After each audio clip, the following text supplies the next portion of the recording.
One Question is brought to you by Turnkey Search, a top industry search firm since 1996.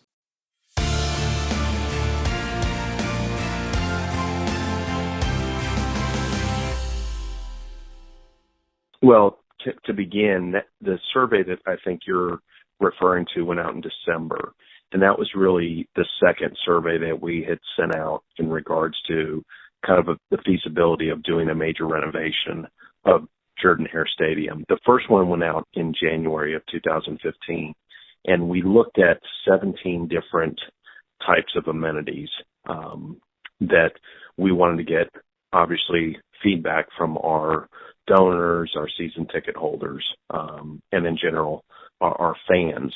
So we sent that in January.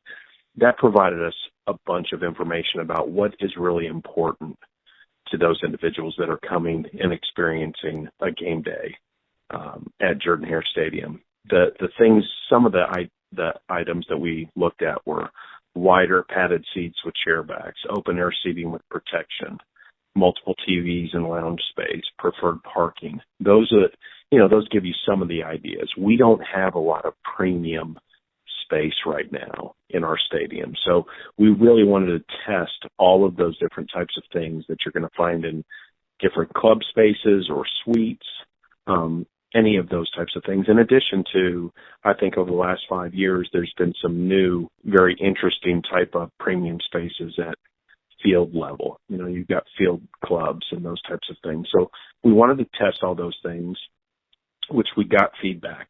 Then that really helped inform our design. So as we were designing the renovation and the project, we used all that information to help inform us.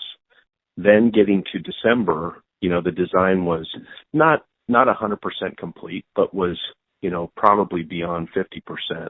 And we wanted to send out a new updated survey that included, some of those designs with obviously the informed information that we got back from the original survey. And that was really now testing concepts of, okay, we heard you. These are the type of club spaces and amenities that you were interested in. Now what we want to find out is, what are you willing to pay for those things? And what is it, at what price point are you going to be willing to contemplate moving from your existing seat to potentially join this club? So we sent them out 3 different price points, a conservative, a baseline, and an aggressive on all the different types of premium spaces. And we got their feedback on that. So we really feel like we've done a good job of reaching out to our fans and season ticket holders to find out what their interests are, and then what are they really willing to pay for those things. And then lastly, we just started this here in January, is now we're going through the fundraising feasibility study, because without the support of donations and contributions to this project, it would be hard to pull it off, because we don't expect that just the increased amount of revenue that would be derived from the new seating and premium spaces would be able to pay for the debt service. So those are the 3 different ways that we've really reached out to our fans and donors. We're looking forward to having the fundraising feasibility study done here in the next couple of months. There's been a lot of great projects that have been done. Having only been in the league for 2 years, a little over 2 years, I haven't been able to get out and see all of the facilities, but I was able to go to Kentucky this year, as well as Texas A&M, who probably are the most recent to complete major renovation projects of their stadiums. And I think they both did a great job.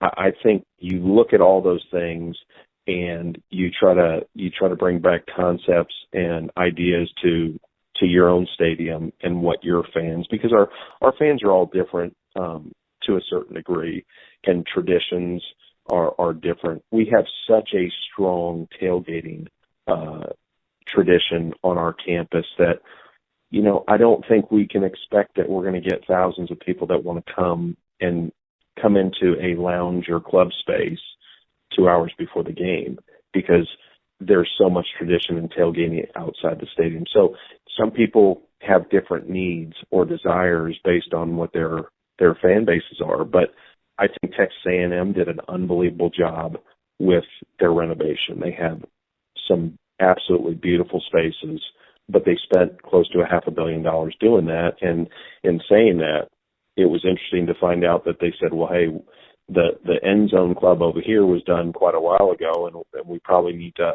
upgrade that now. So unfortunately, it seems like it's a never-ending process, but we're one of the few in the SEC that has not done a major renovation of our stadium in the last decade. So it's really important that we're looking at this. I think Arkansas is probably in a similar situation, and our projects, based on what I know about theirs, is probably very similar to the type of project that we've been working on. And that's today's One Question, brought to you by Turnkey Search, a top industry search firm since 1996. One Question is designed to give D1 Ticker subscribers valuable insights on how executive leaders in college athletics think about key issues on their respective campuses, in their departments, or within their leagues and conferences. One Question is brought to you by Turnkey Search, a top industry search firm since 1996.